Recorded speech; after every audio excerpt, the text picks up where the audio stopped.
Arrancamos nueva hora en Vineu Real Estate. Ahora vamos a abordar cómo serán las ciudades del futuro, porque a lo largo de los años y las distintas epidemias no solo han afectado al ser humano, sino que también han afectado al diseño y al desarrollo de las distintas ciudades y han obligado a planificarlas de maneras distintas. Por ejemplo, los núcleos urbanos, los sistemas de saneamiento, los espacios públicos, los parques, todo ello ha contribuido pues, a una sociedad mucho más abierta también a raíz de las distintas crisis que se han vivido a nivel mundial. Hasta finales del siglo XIX se empezó pues, a conocer más sobre los microbios, los virus, y hablamos en este caso de pandemias, y se diseñaron por toda Europa pues, casas, hospitales, escuelas y todo pues, con ventanas más grandes, favoreciendo así la ventilación, los espacios abiertos. Nos encontramos en un momento ahora en el que es importante, es crucial saber cómo va a ser esa planificación, hacerla con vista y hacerla con tiempo para que al menos durante los próximos años podamos tener ciudades mucho más sostenibles. Eso es también lo que se busca. Así que la cuestión ahora es proporcionar ahora mayor calidad de vida, mayores oportunidades también de progreso para ciudades pues, como la que nos encontramos, pero también grandes capitales a nivel mundial. Para abordar estas cuestiones sobre cómo van a ser las ciudades del futuro, hemos invitado hoy a Ana Gener. Ella es presidenta y CEO de Savills Aguirre Newman. La tenemos de nuevo en esta segunda edición aquí en el Vineu. Muchísimas gracias por acompañarnos. Gracias a vosotros.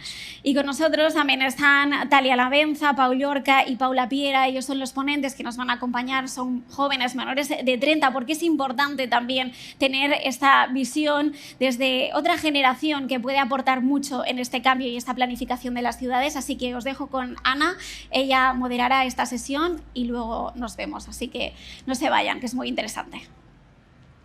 Bueno, buenas tardes a todos y muchísimas gracias por acompañarnos esta tarde. Lo que queremos desarrollar en los próximos minutos es justamente una reflexión en torno a las ciudades del futuro. Y para hablar del futuro hemos pensado que más que invitar a las voces más consolidadas de nuestro sector, valía la pena contar con nuevas ideas, buenas visiones de representantes de nuestro sector que son talento joven, que son los que van a protagonizar estas ciudades del futuro. Tania, Pau, Paula, bienvenidos. Muchas gracias por aceptar nuestra invitación. Tenemos muchas ganas de escucharos y yo, si os parece, os propongo que este debate o esta reflexión que vamos a hacer esta tarde la dividamos en 3 bloques. Un primer bloque para tomarle la temperatura al mercado, puesto que sois especialistas en segmentos inmobiliarios diferentes. Un segundo bloque en el que ya ahondaremos más en las necesarias transformaciones que debemos llevar a cabo para que nuestras ciudades del futuro sean capaces de ofrecer más calidad de vida y más oportunidades para todos. Y un tercer bloque que, si os parece, me gustaría que ahondáramos en este pilar fundamental que es la sostenibilidad. Nuestras ciudades del futuro deben ser, sin lugar a dudas, más respetuosas con el medio ambiente. Ello pasa por descarbonizar nuestra economía y nuestro sector, el inmobiliario, tiene una gran responsabilidad en este sentido. O sea que también me gustaría recabar vuestras opiniones. Bueno, pues si os parece, arrancamos ya con este primer bloque. Le tomamos la temperatura al mercado y, si me permites, Tania, me gustaría empezar hablando de oficinas. Tú eres experta en este segmento. Pues como bien sabes, la pandemia ha supuesto una auténtica revolución para el mundo de las oficinas. Todos estamos repensando cómo queremos trabajar en el futuro, queremos trabajar con mayor bienestar, con mayor eficiencia, pero esto ahora hace que estemos como en un momento de impasse, ¿no? Que las principales ciudades del mundo no acaban de tener ese nivel de contratación de espacios de oficinas a los que estábamos acostumbrados, pero en cambio el mercado de inversión está haciendo una apuesta muy fuerte. Me gustaría mucho que nos trasladaras cómo estás viendo la situación del mercado de oficinas, por favor. Gracias, Ana, y muchas gracias por invitarnos, es un honor. Pues yo creo que ahora mismo estamos viviendo un momento muy interesante desde el punto de vista tanto personal como inversor. Yo creo que aunque han pasado unos 18 meses desde que empezó la pandemia, no hay una conclusión clara, no hay una tendencia, ¿no? Al final vemos empresas anunciando unas ciertas políticas de teletrabajo para luego a lo mejor anunciar algo distinto, retractarse y acabar más en un middle ground. Con lo cual eso es un poco lo que estamos viendo ahora. Y yo creo que al final es un reto para las empresas saber qué políticas pasar, porque hay muchísima diversidad en lo que los trabajadores quieren, ¿no? Al final, si preguntamos en esta mesa cuál sería el modelo ideal, seguro que todos tenemos algo distinto que decir, ¿no?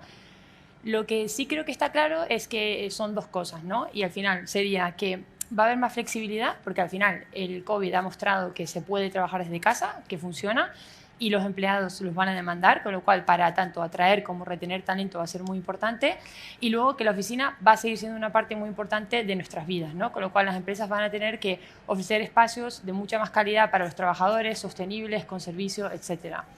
Desde el punto de vista de inversión en Tristan, nosotros creemos que el teletrabajo va a tener un impacto más marginal en los trabajadores de sectores de alto conocimiento, ¿no? Al final estos trabajadores necesitan y quieren colaborar e interactuar, y nosotros definimos lo que llamamos ciudades de high knowledge, de alto conocimiento, que al final son ciudades pues, que atraen tienen una alta población, un gran crecimiento en la población trabajadora joven, entre 20 y 40 años, un alto porcentaje de trabajadores en ciencia, tecnología, flujos netos de personas, etcétera, ¿no? Estas ciudades, que en España corresponderían principalmente con Madrid y Barcelona, al final son las ciudades donde creemos que va a haber más crecimiento y el teletrabajo va a tener un impacto más bajo. Y yo creo que para mí, personalmente, como persona joven, talento joven, digamos, me atrae vivir en este tipo de ciudades, ¿no? Donde tengas oportunidades de ver tu carrera avanzar, donde te rodees de talento, de ambición, etcétera. Pero otra cosa que quería decir, que al final se refleja un poco en lo que tú has dicho en la introducción, es que al final sí que ahora mismo estamos viendo un desbalance que esperamos que sea temporal entre lo que es el mercado de alquiler, porque al final la demanda de alquiler se ha ralentizado porque las tomas de decisiones no están ocurriendo, y el mercado de inversión, donde sí que hay muchísima liquidez, con lo cual ahora, desde el punto de vista de inversión en oficinas, pues hay que ser más selectivo que nunca en los proyectos que se eligen. Muy bien, qué interesante. Además, esto que comentabas, ¿no?, en relación al talento joven, porque hablamos mucho del talento joven y pocas veces preguntamos al talento joven. O sea que espero que esta mesa sirva para esto. Si os parece, continuamos con el uso logístico, porque sin duda ha sido el que ha salido más reforzado de la pandemia a causa del incremento de las compras vía Internet, que obviamente pues, han supuesto una mayor exigencia de espacios logísticos. Entonces, Pau, si me permites, nos gustaría también recabar tu opinión al respecto y, sobre todo, pues esta mayor necesidad de espacios logísticos, también tu análisis sobre las tensiones que está provocando, por ejemplo, en Cataluña, bueno, muy en concreto en Cataluña, es un gran ejemplo de ello, que hay muy poca disponibilidad de producto acabado y, además, algo que todavía es más grave es que hay poca planificación de suelo logístico, o sea que nos encontramos ya no solo en el corto plazo con una limitación, sino también en el medio y en el largo, ¿no? Pau, ¿cómo lo ves tú? Cuéntanos, por favor. Mira, Ana, primero de todo, agradeceros la oportunidad de participar en esta segunda edición del Barcelona New Economy Week, y es un placer poder compartir escenario con profesionales como Tania y Paula. Lo que decías es cierto, el sector logístico ha salido reforzado de esta pandemia y ha sido gracias a un factor. La pandemia ha supuesto un cambio disruptivo y ha modificado los hábitos de consumo de las personas, de nosotros. Uno de ellos, y el más importante y el que tiene más afectación a la logística, ha sido el incremento en el e-commerce. Lo que estamos viendo, y es muy importante, es que esta tendencia se está estabilizando y consolidando, que no ha sido algo pasajero, sino que ha venido para quedarse. Y si comparamos con el resto de países, por ejemplo en Inglaterra, vemos que aún tenemos mucho margen de crecimiento en este sentido, y eso hace este sector y esta tendencia muy interesante para los fondos logísticos como nosotros. Lo que estamos viendo, ¿cuál es la afectación en nuestro sector, en el real estate, en el logístico concretamente? Pues una mayor demanda de espacio logístico en este caso. ¿Y cómo vemos que esto está afectando al mercado? Pues como bien decías, estamos este año en demandas récord, junto con unas tasas de disponibilidad muy pequeñas. Es decir, en el mercado de Barcelona estamos en torno al 5%, y si vamos a micromercados, como sería el primer anillo de Barcelona, la demanda tiende a cero. Esto es muy importante porque lo que está haciendo es que empresas que quieren crecer o quieren recolocarse no puedan hacerlo, o sea que realmente estamos perdiendo actividad o competitividad. Y por último, haciendo referencia al problema estructural que observamos en este mercado, es una falta de que la nueva oferta queda limitada por una falta de suelo. Identificamos dos factores muy importantes que permiten o limitan esta nueva oferta. El primero sería unas características topográficas que tenemos en el terreno, en Cataluña, y el segundo, como bien comentabas, y aquí sí que podemos incidir nosotros junto con las administraciones, es un tema urbanístico. Es decir, hace falta gestión y creación de nuevos polígonos donde las empresas crean interesante implantarse para fomentar su actividad y que el mercado pueda seguir rodando y generando actividad, que al final es lo importante, no solo más allá de la logística. Desde luego, desde luego. No tenéis pocos retos, Pau, Sí. estoy viendo. Pero en cualquier caso sí que os convierte como en el segmento, ¿no?, donde ahora están sucediendo un montón de cosas y yo creo que a nivel profesional debe ser muy interesante para todos los expertos de la logística, que además sois muy pocos y ahora pues debéis afrontar esta situación tan retadora. Bueno, Paula, me dirijo a ti. Disculpa que te haya dejado la última, pero es que tu segmento es el más desconocido y lo he guardado para el final pues para generar así un poco de expectación porque Paula se dedica al ESG, a la responsabilidad social corporativa, y esto implica impacto social, implica muchas otras cosas que te agradeceríamos que nos contaras. Cómo es este tipo de inversión al que tú te dedicas y también cuál es la fotografía de este segmento en España, porque como comentabas, el más desconocido y será muy interesante escucharte, sin duda. Efectivamente, y muchas gracias porque es un placer estar aquí, encantada de estar aquí con vosotros. Como decías, el segmento del impacto social es un segmento pues, relativamente desconocido, que por suerte en España pues está creciendo y bueno, hay una conciencia y una demanda creciente por el sector. Además, pues, el contexto post-pandémico se ha visto agrandada, ¿no?, porque se ha manifestado, todos lo sabemos, la vulnerabilidad del planeta en el que vivimos. Además, las desigualdades sociales se han incrementado. Dejarme que pare un momento a explicar bien lo que es el impacto social, porque a veces pues, no vale todo en impacto social. Impacto social, la definición, es un tipo de inversión que busca generar un retorno financiero, esto es importante, pero que además tiene como fin pues, tener un impacto social o ambiental normalmente. Y como decíais, este tipo de inversión pues es bastante desconocido y incipiente en España. Para que os hagáis una idea, y voy a cifrar dos cifras que son de SpainUp, que es una asociación que recoge muy bien la medición del impacto en España. El segmento de impacto social en todos los ámbitos en 2019 movió 90 millones de euros en España. Es muy pequeño si tenemos en cuenta pues, la cantidad de inversión que hay en España, y en 2020 creció a 229 millones, es decir, pues, mucho más que el doble. Por tanto, es creciente y de manera exponencial, pero todavía muy, muy pequeño. Eso. Interesante, muchísimas gracias. Bueno, os agradezco mucho este flash, que yo me imagino que debe haber sido un esfuerzo para vosotros de explicar el momento que atraviesa cada uno de vuestros segmentos. Y si os parece, ahora me adentraría ya en el segundo bloque que os sugería abrir, sobre ya tratar de ver qué tipo de transformaciones debemos hacer para mejorar nuestras ciudades, para que las ciudades del futuro pues, ofrezcan más oportunidades, que al final es lo que buscamos. Si me permitís, haré una introducción al respecto y luego os trasladaré una pregunta, pero me gustaría empezar pues, muy brevemente diciendo los principales retos que tienen nuestras ciudades y tratar de ver cómo les podemos hacer frente, ¿no? Está claro que nuestras ciudades deben abrazar la revolución tecnológica, deben ser más sostenibles, como comentábamos anteriormente, y deben atender a la inexcusable cohesión social.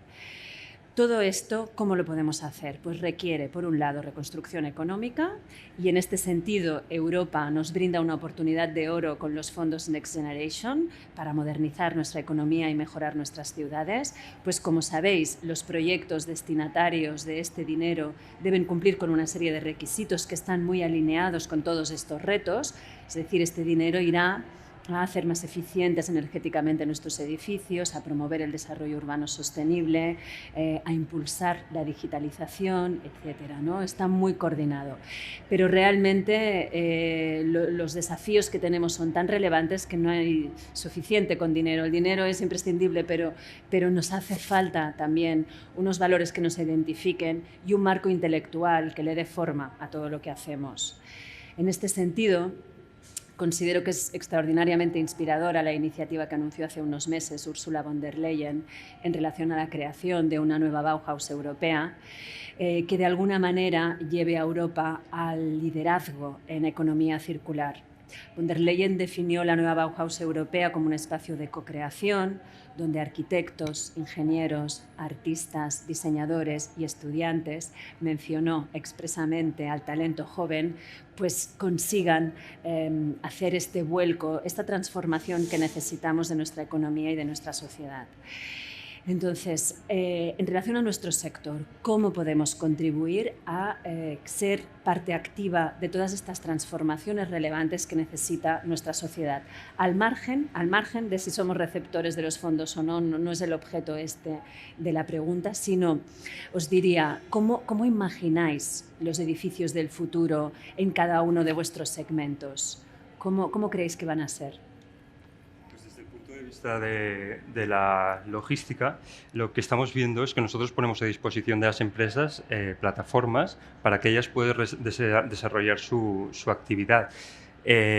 Si ellos están en plena transformación, por lo que comentábamos antes del e-commerce, nosotros lo que entendemos es que estos espacios logísticos del futuro deben adaptarse.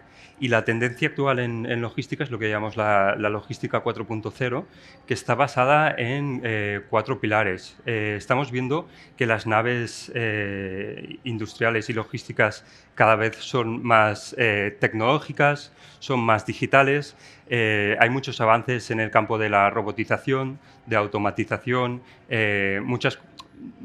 otros avances también como es el Big Data, blockchain, el Internet de las cosas. Todo ello hace que podamos tener naves más grandes, con mucho más almacenamiento y gestionar este almacenamiento y stock de forma más eficiente, porque al final el objetivo es reducir el plazo de entrega de nuestros pedidos. Estamos viendo plazos de entrega de 24 horas. Esto hace unos años, con una tipología de naves que teníamos, era imposible. El primer pilar que me refería era tecnología y digitalización. El segundo es el talento. ¿Cómo liderar esta transformación tecnológica? Pues con personal cualificado. El tercero sería el social, es decir, tenemos que crear espacios en estas naves y mejorarlos para que haya un bienestar y poder atraer este talento. Es decir, estamos compitiendo quizá con oficinas en el centro de las principales ciudades, como las que tienen Tania y Paula en sus respectivas empresas, y eso hace un challenge importante. Y por último, todo esto tiene que englobarse dentro de un marco que es la sostenibilidad, ¿no? Un camino a la transformación ecológica. Todos estos factores nosotros los tenemos en cuenta de cara a cuando estamos construyendo lo que son los edificios del futuro. Estupendo, estupendo. Muchísimas gracias, Pau, por tu visión. No sé si alguien más quiere trasladarnos, por favor, Paula. Desde el punto de vista de la inversión un poco más social, la sostenibilidad, ¿no? Al final, nuestro sector de inmobiliario tiene una oportunidad, pero también una responsabilidad muy grande, ¿no? Sabemos que desde el punto de vista social es muy importante que los edificios, que el inmobiliario, que el real estate tenga una función, como has dicho antes, integradora, que aporte a la comunidad. Esto lo trabajamos mucho en nuestra organización también, en todo tipo de activos que hacemos, intentamos que aporten algo a la comunidad, que se integren con el entorno, que no sean simplemente un edificio que aparece en una localización y que no habla con lo que tiene alrededor. Además, desde el punto de vista ambiental, pues sabemos que nuestro sector, lamentablemente, es de los que más emisiones lanzan a nivel global. Por tanto, la responsabilidad, pero también la oportunidad de hacer las cosas bien es enorme.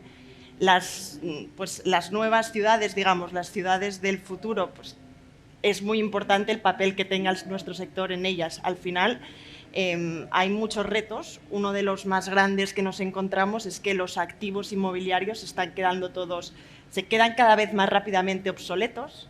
Entonces, pues un edificio que hace 30 años pues tardaba 10, 15, 20 años en quedarse obsoleto, ahora nos damos cuenta que la rapidez es mucho mayor.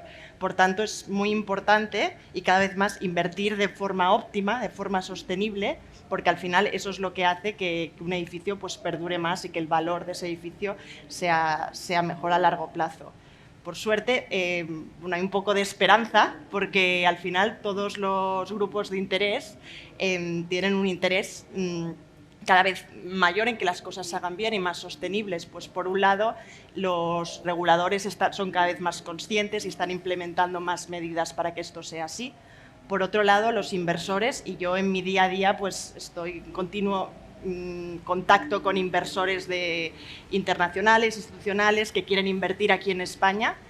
Y pues un inversor que hace a lo mejor 3 años no pedía absolutamente nada en términos de sostenibilidad, de futuro, de largo plazo, ahora de repente te pasa un cuestionario enorme con 1000 factores, 1000 preguntas, 1000 exigencias, que está muy bien porque se están poniendo mucho las pilas y por tanto todos nos ponemos las pilas también. Y luego además, pues bueno, los clientes, los usuarios de las ciudades también son cada vez más exigentes con el tipo de activos que quieren habitar. Por tanto, las ciudades pues, del futuro irán mucho en esta dirección. Qué interesante, Paula, y qué esperanzador escucharte hablar. Si os parece, como ambos habéis mencionado la sostenibilidad como pilar no ya de futuro, sino de presente, si os parece, ya entraría en este tercer epígrafe que os sugería abordar al principio, que es la sostenibilidad, ¿no? Y toda la responsabilidad que tenemos los inmobiliarios al respecto. Como comentabas, Paula, hay un gran consenso en que debemos tener una economía mucho más sostenible. Está alineado los grandes organismos internacionales, los grandes inversores, la legislación, la sociedad. Pero claro, a veces, ¿no?, de este marco conceptual a la realidad, a veces pues hay una brecha que tenemos que esforzarnos por eliminarla. Me gustaría trasladaros 2 preguntas. La primera es, en vuestra experiencia, en vuestra actividad inmobiliaria, ¿cómo le estáis haciendo frente a la emergencia climática? Y luego una un poco más personal, si me permitís, más allá de vosotros como profesionales, sino ya interpelo a vosotros a nivel de Tania, Paula, si sois optimistas o no en relación a este reto que tenemos, ¿no?, como humanidad. Tania, sí. Pues la verdad es que me ha resonado mucho lo que ha dicho Paula. Nosotros al final desde nuestra organización estamos muy concienciados desde hace tiempo contra la lucha contra el cambio climático y al final pues hemos abordado ese tema proactivamente desde hace muchos años en los activos y en los portfolios que gestionamos, ¿no? Entonces, por ejemplo, tanto en el proceso de compra como gestión, esto ya lo vemos de forma directa en el día a día, ¿no? Por ejemplo, yo trabajo más en la parte de inversiones. Cada vez que hacemos un due diligence para la compra de un activo, la due diligence medioambiental es un requisito básico, igual que la legal o la técnica, o sea, no tiene ningún tipo de orden secundaria, es básico. Y durante ese due diligence lo que hacemos es analizar muchos datos de consumo de los edificios, ver cómo se pueden mejorar, ver qué actuaciones podemos hacer sobre el edificio para mejorar las certificaciones energéticas, etcétera, ¿no? Y desde el punto de vista de gestión, por ejemplo, en Tristal tenemos un mecanismo para traquear el consumo de datos de los inquilinos de una forma muy detallada y periódica, ¿no? El consumo de datos energéticos, ¿no? Y al final esto te ayuda muchísimo pues, en la lucha contra el cambio climático. Respecto a la pregunta de si tenemos motivos para ser optimistas, sí. La verdad es que yo creo que o sea, las cosas han mejorado mucho, ¿no? Pero yo creo que en la lucha contra el cambio climático el optimismo no ayuda mucho. Al final, todos los objetivos que se han puesto para Net Zero Emissions en 2050 se basan principalmente en usar tecnologías de emisión negativa que hoy en día no existen, ¿no? Entonces, pues eso es un poco como inflarte a fumar pensando que cuando te dé cáncer, pues ya habrá una cura. Me parece que no es la mentalidad adecuada y creo que se tiene que hacer más y también tenemos que plantear, pues, cambiar nuestros hábitos, ¿no?, como solución. Muy interesante, Tania. Muchísimas gracias. ¿Alguien más quiere compartir sus experiencias en su trayectoria profesional y trasladarnos si es pues, optimista o pesimista en relación a esta lucha que estamos emprendiendo? Pues yo voy a ser la esperanzadora otra vez. Venga, vamos allá. Porque yo sí que soy un poco más optimista. Sí que estoy muy de acuerdo con Tania que hay muchísimo camino por hacer, ¿no? Y al final es todo muy aspiracional, pero yo creo que se están dando pasos muy concretos y que todo está cambiando mucho, muy rápido. Por tanto, sí que soy optimista o quiero ser optimista, que es más esperanzador desde el punto de vista del cambio climático. Qué bien, Paula, muchísimas gracias. Pau, ¿optimista o pesimista? Optimista siempre. No, creo que las empresas donde estamos tienen un papel fundamental y eso hace que nosotros también podamos incidir en nuestro día a día y ves cómo esta transformación, como hay un esfuerzo y una inversión para conseguir este objetivo que es reducir el impacto ambiental. Genial, pues muchísimas gracias. Oye, yo creo que me he hecho una idea de cómo está la situación también en este pilar fundamental que es la sostenibilidad. Y yo lo que os diría, vayamos recogiendo ideas, vayamos haciendo cierre. Y yo lo último que me gustaría preguntaros es que respondierais la pregunta que da título a nuestra sesión. ¿Cómo serán las ciudades del futuro? Queremos saber cómo van a ser y nos gustaría mucho recoger vuestras visiones. ¿Quién empieza? ¿Quién se lanza? Venga, Paula, que tú eres más positiva. No, pues aquí te cambio un poco la pregunta y respondo a no cómo van a ser, cómo deberían ser. Venga. O cómo creemos que deberían ser, perfecto. Sobre todo desde el punto de vista de gente joven, talento joven que decías de esta sesión. Yo creo que deberían ser pues, mucho más humanas y más conectadas con las necesidades de la sociedad que las habita. Qué bien, y lo dejo así. Muy bien, más humanas. Sí. Me parece muy interesante. Pau. Joana, cuando empezamos a preparar este debate me comentaste un concepto que lo has mencionado antes, una iniciativa de la Comisión Europea, que era el nuevo Bauhaus. Y cuando estaba buscando encontré el eslogan de esta iniciativa, que es que las ciudades sean bonitas culturalmente, desde el punto de vista cultural, sostenibles y más inclusivas. Y ese es el mensaje que me gustaría recalcar. Qué bonito, me parece un legado precioso de Europa. Gracias, Pau. Tania, yo creo que las ciudades del futuro serán smart, ¿no? Ciudades inteligentes que van a ser capaces de recopilar y procesar los datos para ser ciudades más sostenibles, estar conectadas al ciudadano y, en definitiva, ofrecer una mayor calidad de vida, ¿no? Yo creo que eso, en lo que, por cierto, Barcelona es pionera en el mundo, es lo que vamos a ver proliferar en el futuro. Qué bien, Tania. Pues muchas gracias también. Bueno, muchas gracias. Ha sido un súper placer escucharos. Vosotros ya tenéis un papel muy importante en el sector y no me cabe ninguna duda de que lo vais a estar liderando dentro de muy poco. O sea, que qué bien que hayamos organizado esta mesa así un poco antes de vuestra eclosión y para nosotros ha sido muy, muy interesante hacerlo. Y si os parece, yo ahora trataré de resumir algunas de las ideas vertidas esta tarde, que yo empezaría diciendo pues, que los profesionales de nuestro sector, después de tantos meses de asistir a la destrucción de muchas cosas, ¿no? De vidas, de puestos de trabajo, de proyectos, de cosas que arrancaban y que se han visto frustradas, pues bueno, muchos sentimos la necesidad de construir algo nuevo y de tener un papel importante con ganas de dejar un futuro mejor. Hemos estado reflexionando sobre cómo van a ser los edificios, cuáles son las tendencias, cómo van a ser nuestras ciudades. Me quedo con todo lo que habéis dicho.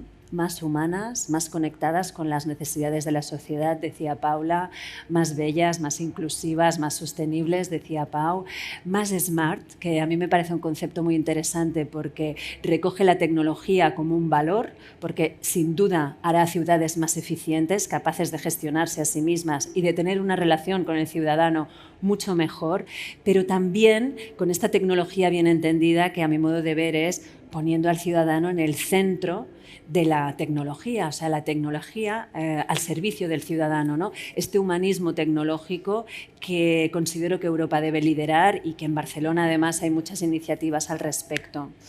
Bueno, los profesionales inmobiliarios, y yo creo que aquí con vosotros tres tenemos muy buena muestra de ello, queremos ser parte de la solución de estos grandes retos que tiene nuestra sociedad enfrente de sí. Vamos a por ello, ¿os parece? Lo cerraría de esta manera y en todo caso dejaría abierta la posibilidad, si hay alguna pregunta que se nos haya hecho llegar, pues recogerla también. Muchas gracias a todos y gracias por vuestra atención. Pues sí, nos han hecho llegar una pregunta a raíz de esta exposición tan interesante que habéis hecho sobre las ciudades del futuro. Y la pregunta os la lanzo a los tres, cualquiera puede empezar. ¿Cómo se mide el impacto social en una inversión? Paula, no sé si quieres empezar. Sí, yo creo que me toca un poco a mí. Es la pregunta, de hecho, del millón, porque es muy complicado medir el impacto social, ¿no? y está costando parametrizar unos estándares que sean iguales para todo el mundo, porque al final pues, cada uno mide ciertas cosas, cada inversión es muy diferente y cuesta mucho medir, pues, por ejemplo, los aspectos sociales, los aspectos ambientales cuestan un poco menos, pero tampoco están parametrizados. Es muy importante, por ejemplo, nosotros desde Meridia hacemos una serie de, pues una lista de aspectos cualitativos y también cuantitativos, pues desde el punto de vista social, y se hacen antes de realizar una inversión, antes de empezar a trabajar un activo inmobiliario, y durante la vida de esa inversión, ¿no? Pensando que sea un poco a largo plazo. Y cuando desinvertimos, que al final nuestro negocio es pues, comprar, crear valor y después desinvertir, nos aseguramos que esos activos sigan teniendo valor. Para eso es muy importante pues, adherirse a asociaciones, organizaciones. Hay muchísimas, no las nombraré porque al final pues, las de inmobiliarias las conocéis todos, pero ayuda mucho a hacer reporting, a parametrizar, hacen benchmark de cómo estás y por eso es muy importante. Pau. Yo simplemente añadir que, aunque en nuestras inversiones el centro de la inversión no es el impacto social, al final pues tienes un requerimiento de tus accionistas y también del cliente final. Y entonces, aunque no sea el fin, esta inversión sí que conlleva una parte sostenible y medioambiental muy importante. Qué bien, qué interesante, ¿no? Perdón, Ana. Sí. No. Tania, por favor. No tenía nada que agregar, la verdad, estoy muy de acuerdo con lo que han dicho. Perfecto. No, comentaba simplemente que me ha parecido muy interesante que Pau, que de alguna manera sacaras del segmento de Paula, que representa a Paula, sino que lo transversalizaras, ¿no? Y que Tania también dijera que también estáis en estas, ¿no? Porque aunque vosotros el foco sea clarísimo y sea vuestra razón de inversión, pues bueno, esto tiene que de alguna manera que contagiar a todo el sector inmobiliario, ¿no? Y esta sería la gracia. Una de las reflexiones que también me ha parecido interesante y que podríamos destacar ahora es el tiempo en el que los edificios pues son sostenibles o al menos nos sirven para nuestro día a día y la situación en la que nos encontramos. Paula decía, los edificios se quedan más rápido obsoletos y tienen que ser más eficientes. ¿Cómo trabajamos a largo plazo, vosotros que estáis inmersos en esto, para que esos edificios sean más eficientes y no nos queden obsoletos, pues no sé, quizá a 5, a 10 años, a 15, no sé a cuántos vistas estáis calculando? Pues si quieren puedo contestar. Sí, por favor, Tania. Creo que al final no hay una fórmula perfecta, lo que tienes que hacer en el fondo es invertir, ¿no? Lo que vemos es que nos preparamos para, por ejemplo, tener los certificados Green Very Good, que es lo que todo el mercado demanda, y ahora vienen los Net Zero Emissions, ¿no? Está todo el rato constantemente, no, es que ahora lo que quiere el mercado es esto, entonces tú siempre al final intentas ver dónde está la tendencia, ¿no? Dónde va a estar el futuro, pero en últimas lo que tienes que hacer es poner el capital, invertir y luego así verás el fruto y básicamente es tener una visión largoplacista, ¿no? De las inversiones que haces. Creo que esa es la fórmula. ¿Y a cuántos años? Sí, Pau. Yo creo que, por ejemplo, en nuestro caso desde Logicore invertimos mucho en la construcción de nuevas naves con todos los criterios sostenibles, pero también hay una parte muy importante desde la renovación del portfolio existente. Es decir, nosotros compramos naves que ya se han construido mucho antes de todos estos avances tecnológicos que hacen que las naves sean más sostenibles. Entonces, hay una parte muy importante que es la renovación del stock actual. Y os está costando esa renovación porque, claro, los certificados energéticos, como decías, van cambiando los requerimientos también para que estas naves tengan esa funcionalidad y se adapten a los sistemas medioambientales ahora mismo adecuados. ¿Os está costando readaptarlas, que salgan al mercado? Por supuesto, estamos hablando de naves con unas especificaciones técnicas que, como decía, son muy antiguas a los requerimientos actuales. Entonces, muchas veces hay que hacer análisis complejos, estudios complejos desde el punto de vista técnico y llevar a cabo inversiones sustanciales para poder aumentar el valor del activo y llevarlo a cumplir estos requerimientos sostenibles. Sí. No siempre es posible. Al final también lo que ayuda mucho es que todos los players del mercado lo están haciendo, ¿no? Si tú eras el único que se gastaba $500,000 euros en conseguir el certificado energético, pues obviamente tenías una desventaja competitiva, pero ahora al final cualquier inversor que tenga una visión más largoplacista de crear valor para los activos, ¿no? Para que los tenants, los inversores futuros que te lo vayan a comprar, quieran estar ahí, va a ser lo mismo. Entonces al final eso es como que it levels the playing field, ¿no? Como se dice en inglés. Nos ponemos todos al mismo nivel y todos pensamos en hacer las mismas actuaciones y al final pues se hacen y salen adelante. Sí. Yo tengo más temas para introducir, por ejemplo, el transporte. Es que lo veíamos en la pandemia, quiero decir que son cuestiones muy mundanas. Durante la pandemia veíamos que las calles quizá o las ciudades no están tan adaptadas a nosotros, que quizá necesitábamos espacios más abiertos, carreteras que no dieran tanto espacio a los coches, sino que las aceras dieran más espacio a las personas. No sé si en la transformación de estas ciudades los coches van a dejar de pasar por el centro de las ciudades y también va a cambiar el concepto de los edificios en este caso. Yo creo... Bueno, Pablo, me lanzo, sí, Ana. Por favor, no sé por si... favor, no. Desde el punto de vista logístico, lo que estamos viendo es que las ciudades quizá no están preparadas. Es decir, somos muy exigentes cuando queremos un pedido en 24 horas, pero para que esto sea posible necesitamos pues, que la nave de última milla esté, por no decir dentro de la ciudad, como han habido algunos casos y hemos tenido algunos problemas, sino a las afueras. Y esto genera unas tensiones de tráfico entre los vecinos, que es un problema latente y que hay que estudiar y dar respuesta. Es un poco la modificación de la ciudad para adaptarse a los tiempos actuales. No, simplemente yo lo que quisiera comentar es que realmente para hablar de las ciudades del futuro, los actores inmobiliarios tenemos que estar en constante diálogo con lo que es el mundo de la movilidad, que está cambiando muchísimo afortunadamente porque está dando respuestas diferentes y cada vez más adaptadas a los diferentes perfiles, pero está claro que los inmuebles tienen que pensar cómo van a llegar las personas, las mercancías o lo que sea que se tenga que salir o llegar a ese activo que no se puede mover, es fundamental. Entonces sí, el diálogo cada vez más va a ser de real estate con sector de la movilidad sin ningún género de dudas.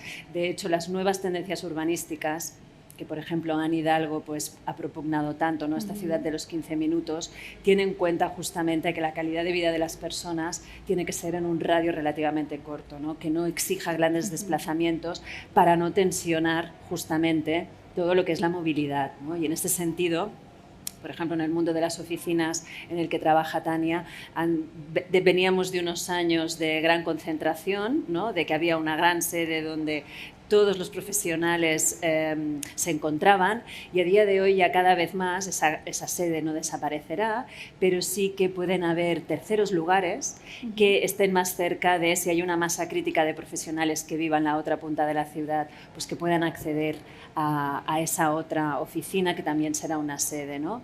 Pero al final a lo que vamos es a ciudades más humanas, como muy bien decía Paula, ¿no? Más pensadas en el bienestar de las personas y la movilidad sin lugar a dudas pues va a ser clave para todo ello. Y las ciudades más inteligentes, que también comentabais en general, ¿en qué se traducen? ¿Cómo podemos hacer realmente realidad esas smart cities? Porque la movilidad también sería clave, ¿no? Para controlar cuando hay un colapso de tráfico en un punto u otro y redirigir el tráfico hacia otro lado. ¿Cómo se revierte esto en cuestiones de también edificios a nivel inmobiliario, como vosotros trabajáis en el día a día? Yo creo que aquí lo importante por favor, Paula. Es cuando inviertes en un edificio, cuando creas un edificio, cuando transformas un edificio, cuando estás participando, ¿no? En la conversación de los edificios, es que tiene que hablar con la comunidad que tiene alrededor, ¿no? Tú ya no puedes plantar ciertos edificios en ciertos lugares, tienes que ser muy consciente de pues, este barrio donde está este edificio, qué necesita, qué es lo que está buscando. Igual que estoy creando un edificio de oficinas, pero vamos a hacer una zona verde porque la comunidad de vecinos, pues hablar un poco con el entorno, desde el punto de vista arquitectónico desde el punto de vista social de espacios y la funcionalidad de ese edificio. Y yo creo que eso es importante para las nuevas ciudades. Sí, no, a lo mejor agregar que al final, para que la ciudad sea más inteligente, por ejemplo, si nosotros como inversor empezamos a monitorizar el consumo de nuestros inquilinos porque ponemos cláusulas en los contratos de que nos tienen que reportar, etcétera, al final luego la ciudad también va a tener una capacidad de procesar datos y decir, oye, pues mira, el 22 arroba, todas estas oficinas LEED Platinum tienen una cierta eficiencia energética con un consumo X, Y, Z. Al final, eso, por ejemplo, ahí veo un link entre Smart Cities. Si nosotros recopilamos esos datos, luego se ponen en común con las ciudades, tienes muchísimos datos que manejas sobre cosas diversas. No tiene que ser solo sostenibilidad. Desde luego. Y Paula, que trabaja, por ejemplo, en el sector de las oficinas, ¿has notado también el teletrabajo, cómo ha influido en lo que es la percepción del espacio? Porque ahora nos hemos dado cuenta que quizá no hace falta que vayamos todos a la oficina, sino que vaya una parte, la semana siguiente vaya otra. Por lo tanto, quizás se trabaja en espacios o se intenta buscar espacios más abiertos, se está rediseñando el concepto que teníamos laboral. Sí, al final es un poco lo que decía antes, ¿no? Yo creo que está claro que los trabajadores quieren una cierta flexibilidad porque es algo que venía un poco a la antigua, ¿no? Y se ha demostrado que se puede, con lo cual un cierto grado de flexibilidad todo el mundo lo ve como algo positivo. ¿Y eso en qué se traslada? Pues que al final, cuando vas a la oficina, a lo mejor si vas a ir una serie de días, pues vas a querer interactuar, colaborar más con tus compañeros, con lo cual, por ejemplo, en espacios de oficina se va a traducir en más zonas, más salas de reuniones, más zonas donde socializar, etcétera. Y las oficinas, como también decía al principio, tienen que ser de una calidad alta. Al final no vas a conseguir atraer al trabajador, que yo creo que para la empresa es algo muy importante, seguir teniendo esa presencia física, ese sentimiento de equipo, etcétera, si no ofreces un espacio de calidad. Entonces yo creo que la calidad va a ser un factor muy determinante en las oficinas. Y los inversores están buscando eso, ahora sí, precisamente, ese cambio de mentalidad en cuanto a las oficinas, ese tipo de espacios. Sí, justo. Y todos los edificios nuevos que estamos haciendo, por ejemplo, Meridia y nosotros estamos haciendo el 22 arroba muy cerca a unas oficinas, al final tienen terrazas, un montón de espacios comunes, servicios súper sostenibles. Al final, no sé, yo el otro día subí al edificio y fui a la terraza, veía Torre Akbar, era como, wow, me encantaría trabajar aquí, o sea, me lo imagino y lo veo algo como súper innovador, súper cool, como muy espacio abierto, socializar, interactuar. Yo creo que sí. Muy bien, pues muchísimas gracias por compartir este espacio con nosotros, por hablar de estas ciudades del futuro y dejarnos ver hacia dónde va a ser el camino, tanto a corto como a largo plazo. Así que gracias una vez más, este es vuestro espacio y nosotros cerramos aquí Mini Real Estate porque ahora les dejaremos con un nuevo Inspirational Talk y sus conocimientos, esas reflexiones sobre la tecnología, el mundo digital que nos puede dar o atraer hacia una vida más fácil. Así que les dejamos con ese Inspirational Talk. Muchas gracias.